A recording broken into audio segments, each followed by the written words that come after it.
Hospital നേഴ്സിന്റെ അമ്മയാണ്. അവരുടെ കഴുത്തിലെ മാല പിടിച്ച് കഴുത്ത് മുറിഞ്ഞു. ബാക്കി 8 പവന്റെ മാലയാ, 3 പവനെ കിട്ടിയിട്ടും ബാക്കി കള്ളനെടുത്തുകൊണ്ട്. അതുകൊണ്ട് നിങ്ങൾ പത്രാസിനും കാര്യങ്ങളൊക്കെ ഇട്ടോ, പക്ഷെ മൊബൈൽ പോയാൽ കൂടെ നിങ്ങൾക്ക് കിട്ടും. ബാക്കി സ്വർണ്ണമാല പോയാൽ നിങ്ങൾക്ക് കിട്ടാൻ വളരെയേറെ ബുദ്ധിമുട്ടാണ്. ഒരു കാരണവശാലും കിട്ടില്ല. എന്തിനാ നിങ്ങൾ വീട്ടിൽ നിന്നോ അല്ലെ വേറെ എവിടുന്നോ ഷോ കാണിച്ചോ? റെയിൽവേ സ്റ്റേഷന് വേണ്ട.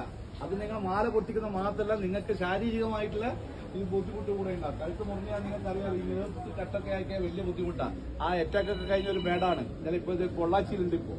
അപ്പൊ അതുകൊണ്ട് ഒരു കാരണവശാൽ നിങ്ങളെ പത്രാസ് കാണിച്ചിട്ടുള്ള മാല ഇട്ട് പോക്ക് വേണ്ടെന്നാ പറയുന്നത്. ഇനി ഇട്ട് പോകുന്നുണ്ടേ നിങ്ങളെ ഇഷ്ടം. വന്ന് പരാതി കൊടുത്തിയേ നമുക്കൊന്നും ആക്ഷൻ എടുക്കാൻ പറ്റില്ല.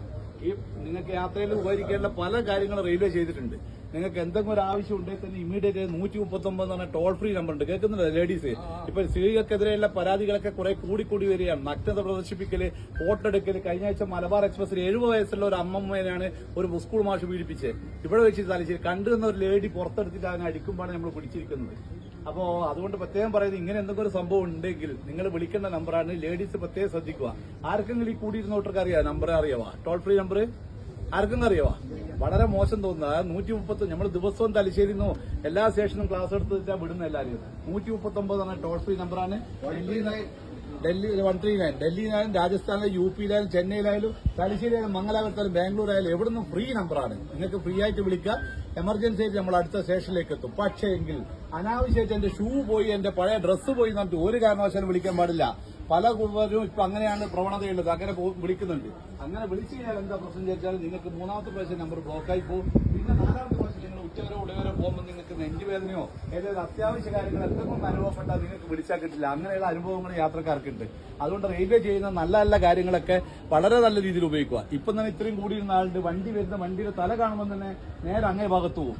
നമുക്കൊരു പേപ്പറും 10 മിനിറ്റ് പോകും. നിങ്ങൾ മനസ്സിലാക്കിക്കോ. അതായത് നമുക്കൊരു പേപ്പറും 10 മിനിറ്റ് ഈ പോസ്റ്റ്മോർട്ടത്തിന്റെ കാര്യങ്ങളൊക്കെ എഴുതലും അത് ബോഡി വീട്ടിൽ കൊണ്ടൊക്കെ ഇല്ലു. വീട്ടിലും കൂടി നമ്മൾ കൊണ്ടുപോയില്ല. അതിലും ബാക്കി ഹോസ്പിറ്റലിൽ അധികം കൊണ്ടുപോകും. അതുകൊണ്ട് അങ്ങനെയുള്ള മരണം നിങ്ങളെ മക്കളെയും നിങ്ങൾ ക്ഷണിച്ചു വരുത്തണ്ട. തിരിച്ചറിയാൻ പറ്റാത്ത ആർക്കും കാണുന്നുണ്ടെങ്കിൽ ഞാൻ മൊബൈലിൽ കാണിച്ചു തരാം. വളരെ വളരെ ദയനീയമായ സംഭവങ്ങളാണ് ഈ അടുത്ത കാലത്ത് നടന്നുകൊണ്ടിരിക്കുന്നത്.